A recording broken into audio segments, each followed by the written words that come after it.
বন্ধুরা আজকে আর একটা রেসিপি নিয়ে চলে এসেছি, বানাবো দই বেগুন। বন্ধুরা দই বেগুন বানাতে কি কি লাগবে আমি আপনাদের দেখিয়ে দিচ্ছি।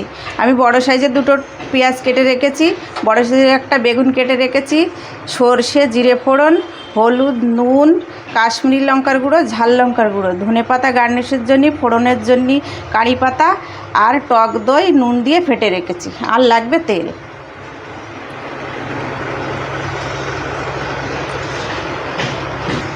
আর দুটো শুকনো লঙ্কা ফোড়নের জন্য। আমি গ্যাসটা জ্বালিয়ে কড়াটা বসিয়ে দেব।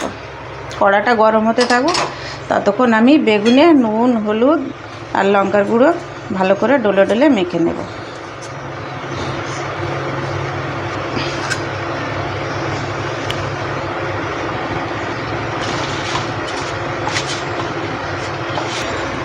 আর দিয়ে দেব একটু তেল দিয়ে একটু ভালো করে মেখে নেব।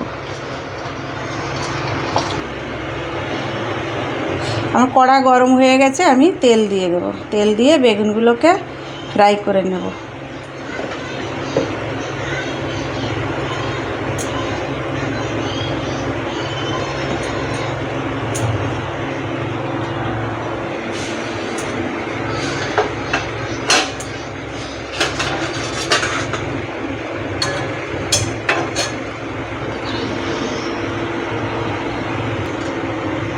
আমি বেগুন এবার ফ্রাই করে নেব।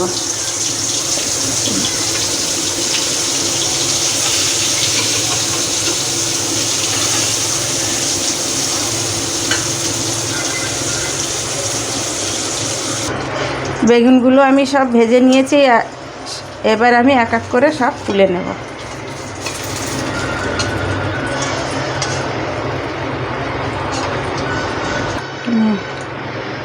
বন্ধুরা আমি আরও একটু তেল এতে দিয়ে দিচ্ছি।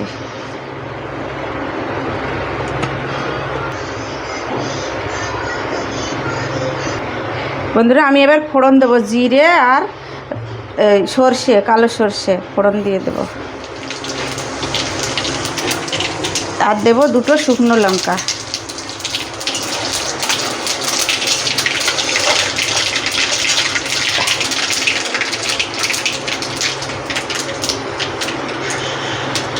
আর দেবো কারি পাতা ফোড়ন।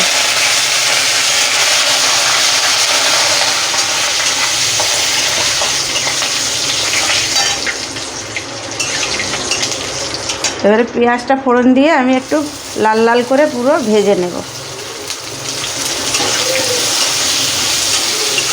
আপনারা দেখুন।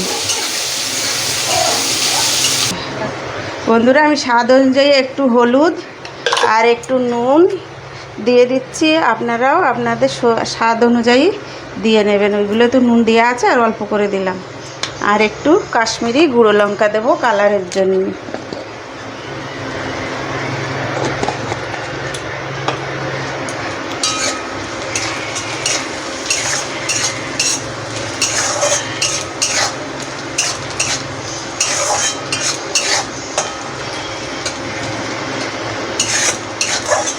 আমার এটা ভাজা হয়ে গেছে, আমি এবার এটা বন্ধ করে নামিয়ে আপনাদের সাজিয়ে দেখাবো। বন্ধুরা আমি এবার দই দিয়ে সাজিয়ে নেব, সবগুলো দিয়ে আপনারা দেখবেন।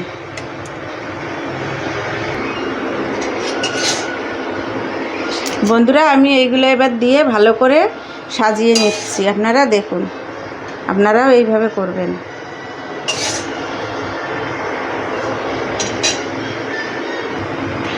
বন্ধুরা আমি সাজিয়ে নিয়েছি, আর একটু ধনেপাতা আমি উপর দিয়ে ছড়িয়ে দিচ্ছি। আপনারাও এইভাবে বানিয়ে খাবেন। খেয়ে যদি ভালো লাগে লাইক, শেয়ার, কমেন্ট করবেন। নমস্কার।